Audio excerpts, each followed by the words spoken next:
அடுத்ததாக விடையுடை வெல்கொடி ஏந்தினானும் என்ற பாடல். அந்த பாடலின் பொருளை கிரிஜா சுவாமிநாதன் அவர்கள் கூறுவார்கள். திருச்சிற்றம்பலம்.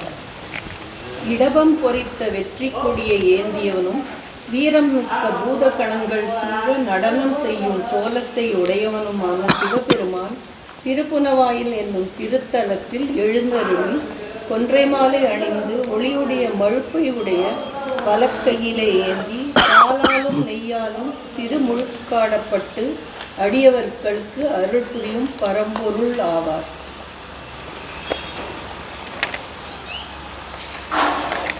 திருப்புனவாயிலில் எழுந்தருளிருக்கும் சிவபெருமான் வெண் சங்கிலாதிய தோடணிந்து காதுடையவன், தாழ்ந்த நீண்ட சடையுடையவன், உள்ளங்கையில் நெருப்பு ஏந்தியவன், சீரப்பட்டாலும் பாம்பை ஆபரணமாக அணிந்து மார்புடையவன். திருப்புனவாயில் என்னும் திருத்தலத்திலே பசிய கண்களை உடைய வெண்ணிற இடபவாகத்தில் எழுந்தருளிய சிவபெருமான் மேலான பரம்பொருள் ஆவார். ஸ்ருதியான். திருச்சிற்றம்பலம்.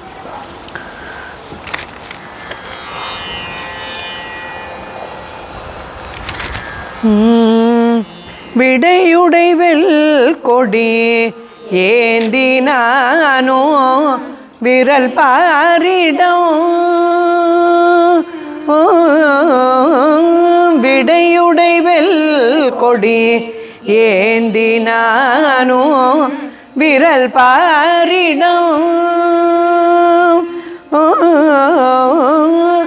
புடைப்படபாடிய வேடத்தானோ புனவாயிலில் திரு புனவாயிலில்,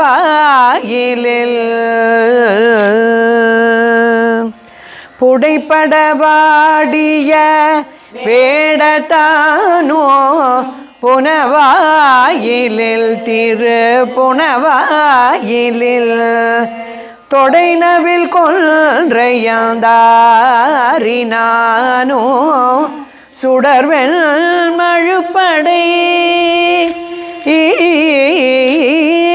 தொடைநவில் கொன்றையாந்தாரினானோ சுடர்வெள் மழுப்படை,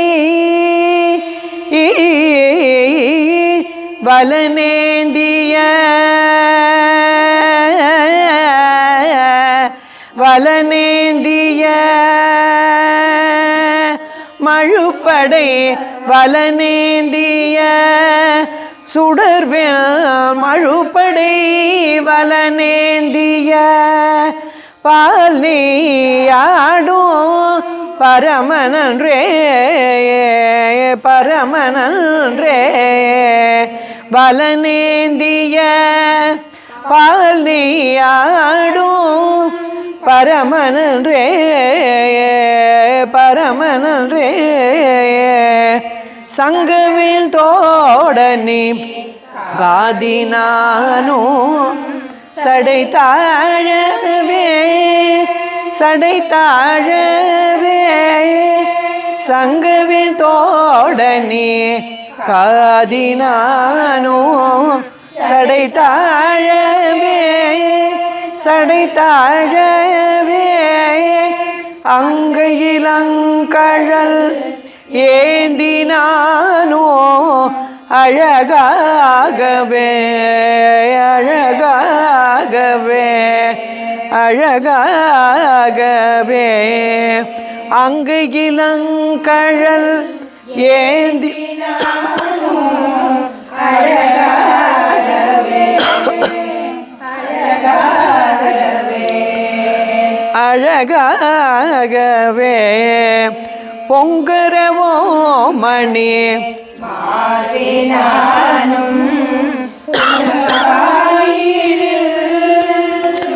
புனவாயிலில், பொங்கரவோ மணி மார்பினானும் புனவாயிலில் புனவாயிலில், பைங்கண் வெள்ளேற்று அண்ணலாகியே நின்ற பரமேட்டியே நின்ற பரமேட்டியே பைங்கன் வெள்ளேற்று